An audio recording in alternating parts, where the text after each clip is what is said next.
बांग्लादेश अब बवाल का दूसरा नाम बन गया है। कभी खुशहाल बांग्लादेश अब अपनी बर्बादी की कहानी खुद लिख रहा है। कभी इकोनॉमी में भारत को टक्कर देने वाला बांग्लादेश अब पाकिस्तान से भी बदतर हो चुका है। कुल मिलाकर बांग्लादेश भारी अशांति और हिंसा की चपेट में है।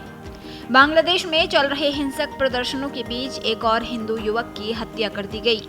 दीपू चंद्र दास के बाद राजबाड़ी में अमृत मंडल को उग्रवादियों ने पीट पीट कर मार डाला। उसे भरे बाजार में लात घूंसे और डंडों से तब तक पीटा गया जब तक उसकी सांसें बंद नहीं हो गई। बांग्लादेश में उग्रवादी हिंदुओं को टारगेट कर रहे हैं।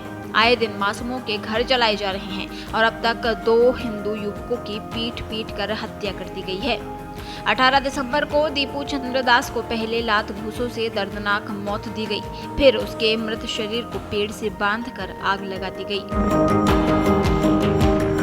दीपू चंद्र दास लिंचिंग केस के बाद यूनुस सरकार की दुनिया भर में थू-थू हुई, तब जाकर पुलिस को एक्टिव किया गया। इसके बाद से अब तक इस केस में कई गिरफ्तारियां हो चुकी हैं और गुरुवार को भी करीब 6 लोग अरेस्ट किए गए। इन आरोपियों की तस्वीर भी सामने आई है। मेमनसिंह जिले में 18 दिसंबर को दीपू चंद्र दास की भीड़ द्वारा हत्या के मामले में पुलिस ने 6 और लोगों को गिरफ्तार कर लिया है। ये गिरफ्तारियां गुरुवार तड़के भालुका उपजिला के काशोर इलाके से की गई। जिला पुलिस के मुताबिक गुप्त सूचना के आधार पर डीबी पुलिस ने छापा मारकर आरोपियों को पकड़ा।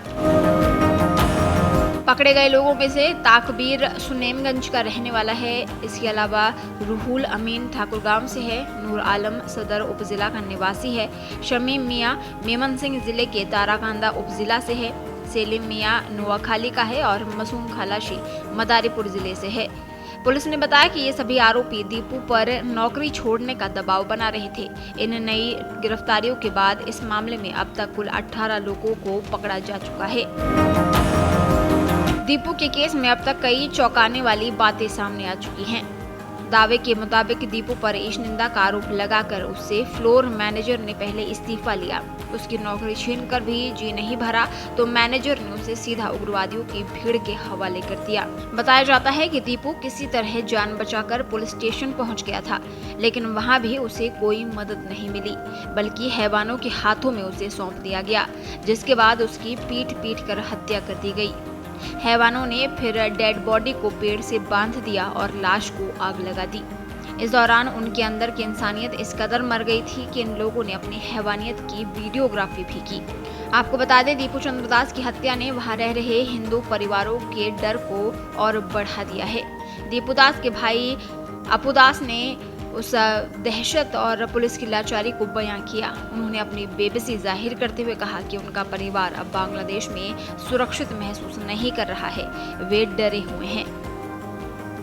वे अब अपना सब कुछ छोड़कर भारत आना चाहते हैं। देश दुनिया की ताजा खबरें और वीडियोस के लिए अभी डाउनलोड करें पत्रिका ऐप।